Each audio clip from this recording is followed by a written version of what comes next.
화식이나 생식으로 강아지 먹거리에 신경 좀 쓴다 하시는 보호자님들은 화학 첨가물 들어간 사료만 안 먹였어도 병원비 몇백은 아꼈을 거다 하시는 분도 계시고, 반대로 사료를 급여 중인 보호자님들께서는 화식이나 생식 잘못 먹이면 영양결핍 온다고 하시는 분도 있어요. 우리 아이가 오래오래 건강하게 바라는 마음은 모두 똑같을 텐데, 건강하려면 화식, 생식, 사료 도대체 뭘 먹여야 할까요? 수의사분들 사이에서도 의견이 많이 갈리더라고요. 오늘은 30년 동안 피부 문제를 집중적으로 연구하시고 관련 서적도 출간하신 평생피부과 동물병원 박종무 원장님과 완벽 정리해드릴게요. 들어오면서 봤는데 다른 병원들은 사료가 진짜 많잖아요. 근데 사료를 많이 판매를 안 하시더라고요. 거의 판매 안 하죠. 이유가 있는지 그게 궁금해요. 일단 저희 병원 같은 경우는 피부 위주로 진료를 하고 있고, 피부에 사료는 거의 도움이 안 돼요. 오히려 많은 질병에 이게 애들마다 달라요. 별 문제가 없는 애들도 있지만 피부가 예민한 애들은 틀림없이 문제가 있고, 어쨌든 피부에 문제가 있으면 먹는 것부터 고민을 해야 돼요. 먹는 것과 환경, 크게 보면 이제 환경이거든요. 네. 먹거리 환경, 주거 환경, 그런 것들 속에서 알게 모르게 몸에 독소가 들어오기 때문에 그걸 먼저 일단 막아주는 것부터 시작을 해야 돼요. 중요한 거는 먹거리. 제가 계속 상담을 하면서 이것저것 물어보거든요. 대부분의 보호자분들이 몇 년 동안 처방사를 먹었는데 아이가 좋아졌냐 하면 대부분이 사료는 병원이다 보니까 다니다가 따라오신 분들도 간혹가다 있거든요. 그 사람들 쫓을 수는 없잖아요. 많이 찾는 거 한두 개만 갖다 놓고 그러고 있어요. 사료가 왜 안 좋다고 개인적으로 그냥 생각을 하시는지 그런 거. 일단은 먹거리가 정말 중요한데 두 가지를 좀 먼저 생각할 수가 있어요. 일단 몸이 건강하기 위해서는 첫 번째가 내가 먹는 게 곧 내가 되거든요. 네. 건강 먹거리를 먹어야지 내가 건강을 해져요. 그런데 그 먹거리가 정말 건강한 것인가 하는 부분에서, 물론 사료회사에서는 굉장히 좋은 재료를 사용하고 막 그렇게 얘기를 하는데 정말 그런가? 물론 요새 사료에 대한 이제 보호자분들의 고민들이 많아지니까 퀄리티가 좋아진 그런 좋은 재료를 사용한 사료들도 있어요. 근데 많은 사료들을 보면 사료회사가 이윤을 남기기 위해서 만들어 판매하는 제품이잖아요. 생산비가 높아지면 가격이 높아질 수밖에 없고, 보호자분들의 선택폭이 좀 떨어질 수밖에 없고, 그러니까 어느 선에서 식재료 갖다가 사용할 수밖에 없어요. 그러면 품질이 좀, 그런 일단 첫 번째 식재료의 문제. 두 번째는 보통 아토피나 피부병 관련된 피부병뿐만 아니라 모든 질병과 연관되는데, 그 사료를 갖다 1년 동안 유통을 하려다 보면 방부제를 비롯해서 다양한 화학 첨가물이 들어갈 수밖에 없어요. 이것들이 불법은 아니에요. 불법은 아니지만 그런 화학 첨가물이 개의 건강을 위해서 그게 들어가 있나? 그렇지 않다는 거예요. 그거는 사료를 만들고 또 유통하기 위해서 어쩔 수 없이 들어가는 거거든요. 화학 제품을 만들어서 허가를 받고 그런 부분에서 정말 생명을 생각해서 생명에 아무 문제가 없는 그런 제품인가, 이게 현실적으로는 그렇지 않다는 거예요. 이게 몸에 누적됐을 때 발생할 수 있는 문제, 그 대표적인 게 피부와 관련된 문제거든요. 약간씩 가려움증, 그게 장시간에 걸쳐서 누적된 결과 이제 몸에서 발생하는 문제인데, 그걸 이유로 첨가물을 허가를 안 해주면 허가 받을 수 있는 첨가물이 없어요. 그렇잖아요. 그러다 보니까 그런 첨가물이 들어간 사료들을 먹게 되면 처음엔 문제가 없지만 좀 민감한 애들은 한 생후 9개월 정도부터, 그리고 보통 한 1년 넘어가면서부터 약간씩 발가락 흘린다든지 약간씩 가려운다든지 그런 문제가 생기는데, 바깥의 문제는 아니에요. 피부 바깥의 문제가 아니라 피부 안에서 같이 그 정도거든요. 근데 병원에 가면 검사에 아무것도 없죠. 그러니까 좀 더 지켜보라거나 뭐 습관이라거나 이제 그러면서 시간이 지나면 더 누적되고 증상이 이제 더 심하게 나타나면 그때 가서 이제 말라세자 과다기 증세했다거나 폐균이 과다기 증세했다고 하면 이제 그것만 처리하는 약물 처치하는데 스테로이드 그런 약물 처치하면 증상이 가라앉죠. 근데 근본적인 문제는 해결되지 않잖아요. 계속 누적되니까 계속 약물을 과다하게 사용하면서 그거로 인해 또 다른 문제가 생기고 계속 그러는 거죠. 아까 말씀해 주셨던 것처럼 첨가물이나 방부제가 들어가 있지 않고 뭐 동결건조로 만든 퀄리티가 좋은 사료들도 요즘 많이 나오죠. 네, 그런 거는 어떤가요? 두 가지를 얘기했잖아요. 하나는 재료의 문제, 그리고 두 번째는 방부제 문제. 그런 측면에서 동결건조 사료, 그리고 화식, 그리고 수제 사료, 막 그런 것들이 나온단 말이에요. 일단 이런 게 왜 나왔는지 그 동결건조 사료를 선택하신 분들 알아요. 내가 왜 이걸 찾았는지. 첫 번째 방부제. 그래서 그 부분에서는 괜찮아요. 그걸 먹고서 애들이 좋아지고 그러면 그냥 그렇게 가시면 돼. 그런데 고기 같은 거 냉동실에 한 6개월 보관했다가 먹으면 맛이 어때요? 맛없죠. 그러죠. 야채 같은 것도 다 냉동실에 넣어놨다가 몇 개월 있다 먹으면 맛이 없어요. 왜 그럴까요?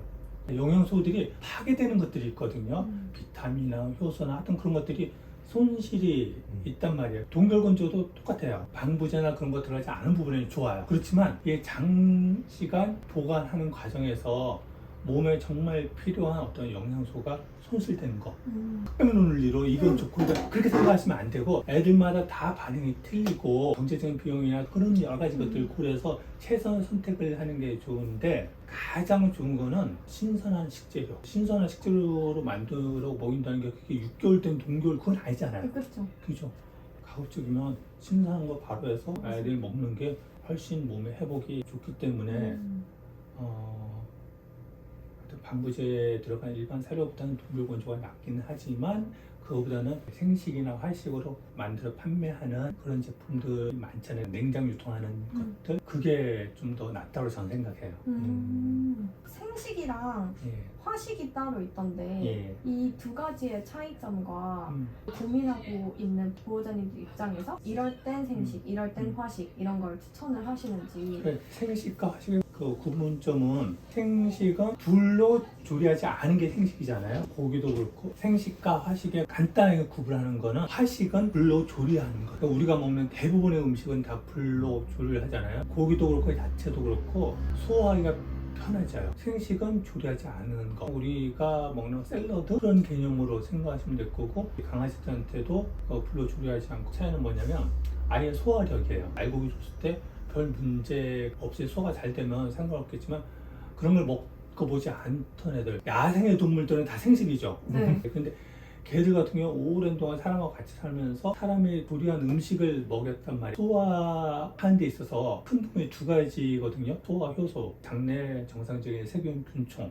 그것들이 그 음식에 맞춰서 세팅이 돼 있어요. 근데 먹어보지 않았던 것 같다가 먹게 되면 소화를 못하게 되면서 설사를 한다거나 구토를 하는 그런 문제가 생길 수가 있어요. 결국 아이의 소화력에 따라서 생식에서 별 문제 없으면 그렇게 생식을 선호하시는 분들이 화식을 하게 되면 불로 조리를 하잖아요. 조리를 하는 과정 중에 비타민이나 효소 그런 것들이 손실이 발생해요. 그런 부분을 막기 위해서 생식을 하는데, 생식 먹어도 별 문제 없으면 그렇게 하시는데, 처음에 생식으로 가기는 조심스러울 거예요. 그래서 많은 경우 일단은 화식, 예, 강아지 관련된 레시피를 추천하는 책들 많잖아요. 다 조리를 하잖아요. 다 화식이거든요. 제 입장에서 생각을 해보면 나나는 노견이니까 예. 생식이랑 화식 이렇게 둘 중에서 선택을 한다면 저 같은 경우에는 화식을 선택을 할 것 같기는 해요. 그렇죠. 네, 소화를 잘 네. 못 시키니까 나이가 들어서. 근데 이게 애들마다 틀려요. 애들마다 틀리기 때문에 그걸 맞춰서 적절하게 하는 게 좋을 것 같아요. 보호자님들이 생식을 하던 화식을 하던 가장 걱정하시는 부분이 영양 불균형 때문일 것 같은데, 어떤 보호자님들은 아이한테 좋으라고 만들어 먹였는데 피 검사를 해보니까 막 수치들이 높게 나오는 경우도 있고, 그래서 이게 좋으라고 먹였는데 영양 불균형이 온 것 같다 이러면서 걱정을 하시는 분들도 있고, 그 사례를 보면서 생식이나 화식이 무조건 영양 불균형 때문에 안 좋다라고 생각하시는 분들도 있는 것 같아요. 일단은 음식 먹거리에 대해서 정말 많은 고민을 했는데, 가스라이팅이라고 얘기를 할게요. 네. 자연에 있는 어떤 생명체도 영양 불균형으로 고생을 하지 않아요. 이건 생명에 대한 어떤 깊은 이해의 부분이거든요. 모든 민족들이 먹는 식습관이 다 틀리잖아요. 티벳이나 채식 위주로 하는 사람들, 스님들, 그런 사람들과 서구에 고기 많이 먹는 사람들 먹는 게 완전히 틀려요. 그러면 이쪽만 옳고 이쪽은 그러냐? 그렇지 않다는 거예요. 사람의 역사에서 영양 불균형, 옛날에 그런 문제가 없었어요. 문제는 뭐냐면 영양 불균형이 아니라 영양 결핍이에요. 기본적으로 고기를 지금처럼 많이 먹던 시절은 없었어요. 항상 그럼 고기 못 먹던 사람들 영양적으로 어떤 문제가 생기지 않다는 거예요. 적당히 먹으면 몸에서 필요한 영양소를 그때그때 조달해서 하는데 야생동물에게 영양은 필요 없어요. 곤충도 그렇고 새들도 그렇고 식물도 그렇고 영양을 자체가 필요가 없어. 왜? 주변에서 있는 것들 먹으면서 살게끔 돼 있는 거니까. 계열병이라고 있어요. 그것도 영양소와 관련된 이제 질병의 대표적인 질환이거든요. 주로 누가 나타나냐면 선원들이 배 타고 막 가다 보면 어느 시점에서 애들이 토하고 막 그러면서 엄청나게 죽어나가. 처음에 원인을 몰랐어요. 그런데 나중에 계속 보다 보니까 결국 비타민 C의 결핍이었어요. 근데 그런 거 생각하면 비타민 C가 중요하다, 챙겨 먹어야 돼. 육지에 사는 사람은 신경 쓸 필요가 없어요. 왜? 일상적으로 이런저런 걸 야채, 채소 막 그런 걸 먹잖아요. 그 안에 이미 충분하게 다 있어요. 일상적으로 먹는 것 중에 알게 모르게 다 있어. 그래서 제가 이런 얘기를 이렇게 하는 이유는 사람들이 영양소와 불균형의 문제 그런 거 생각하는데 사실 생명 그 문제 기본적으로 겪지 않는다. 걔들이 늑대에서 진화되어서 왔기 때문에 늑대처럼 고기 위주, 단백질 위주의 그걸 해야 된다. 탄수화물 높여서 막 그런 얘기를 하는데 개라는 동물은 늑대가 아니잖아요. 늑대의 한 부류가 인간이 사는 지역에서 음식 먹고 버리면 그거 얻어먹다가 사람 쪽으로 들어온 애잖아요. 얘들은 오랜 태초부터 사람이 먹는 것과 그냥 비슷하게 먹고 살았던 애들이에요. 그런데 지금 몇몇 년이 지나서 늑대처럼 먹게 된다. 그런 생각. 너무 그 영양소에 고민하지 말고 반려동물 건강 먹거리 관련된 책들 좀 많이 나와요. 그런 것들 보면 그냥 대강 1대1대1 그냥 단백질 그리고 야채, 탄수화물 그걸 그냥 1대1대1 비율 아니면 탄수화물이 좀 과한 것 같으면 1대1대 한 0.5 그 정도 비율로 적당히 해서 먹으면 큰 문제 없어요. 그런 걱정을 버리시라. 걱정을 버리시라. 그러면은 이제 정리하면 진짜 극한의 상황, 특수한 상황에 놓여 있어서 엄청 제한된 먹거리를 하는 것이 아니면 이제 영양 불균형에 대해서 걱정할 필요는 없다. 자연스럽게 섭취하는 것에 따라서 영양분은 다 공급이 된다. 그렇죠. 매 끼니마다 그 영양소를 골고루 섭취하는 생명체는 아무도 없어요. 몸이 그렇지 않아요. 그냥 어떨 때는 고기 많이 먹고 또 어떨 때는 야채 많이 먹고 막 그래도 그게 몸에서 필요한 것들을 섭취하고 있다가 적절하게 다 사용하거든요. 그러면 이제 식단 컨설팅을 신청하시는 보호자님들은 이제 질환이 있어서 좀 정밀하게 그게 맞추는 게 필요하시거나 아니면 시중에 있는 거 그대로 따라 하시기에는 그 영양 성분이 제대로 돼 있나 불안해서 받으시는 분들이라는 거죠. 그리고 제가 지금 말씀드리는 부분에서 식단을 짜는 부분 건강하게 살기 위한 기본적인 생각 그리고 먹거리에 대한 기본적인 생각 그런 부분을 갖다 바꾸는 부분이 정말 이제 큰 부분이거든요. 피부병과 관련된 강한 아토피나 그 부분에서 더 그렇고 그래서 그런 거에 대한 상담을 하는 거예요. 이거는 그냥 부가적인 부분이 있고 내가 안 좋다면 뭔가가 문제가 있어요. 생활에. 그래서 그 부분이 뭘지 애들마다 다 다르잖아요. 그 중에 뭐가 원인 될 수 있는지 그런 것들을 이제 바로 잡아주는. 그러면 지금까지 컨설팅을 진행을 하면서 서서히 좋아진 아이들의 사례가 있는지 대체로 한 7~80% 좋아져요. 영상에서 봤던 게 루이가 루이. 있었고 제콩이도 봤을 때 많이 좋아졌다고 연락을 주셨거든요. 예. 루이라는 애가 5살 된 말티즈였는데 얘가 1살 때부터 공피증으로 고생했는데 이게 현대 의학의 문제인데 어떤 문제 생기면 그걸 어떤 하나로의 문제 때문이라고 얘기를 해요. 그래, 농피증 하면 세균 때문이야. 그러니까 그 세균을 죽이려고 세균제를 써요. 세균도 자기 집을 깨끗하게 건강하게 유지하고 싶기 때문에 장내 미생물충도 내 몸의 면역에 굉장히 큰 역할을 하고 피부에 있는 세균도 내 피부의 면역에 굉장히 중요한 큰 역할을 해요. 그런데 농피증이 생겼어. 그게 세균 때문이긴 하지만 세균이 1차적인 원인이 아니라 그 면역을 굉장히 불균형하게 만드는 어떤 요인이라서 좀 피부에 안 좋은 균이 과다하게 증식돼서 농피증이 생긴 거거든요. 그럼 그 근본적인 문제를 해결을 해줘야 돼요. 근데 보통은 농피증 하면 세균이라고 얘기하고 세균 계속 쓰는데 그 1차적인 원인이기 때문에 약 먹는 동안 가라앉았다 약 끊으면 다시 재발하고 이게 반복하다 보니까 결국 이런저런 항생제에 다 내성이 생겨버린 거예요. 그거를 얘가 서울에 이제 피부 주로는 병원에 전전을 하는 거지.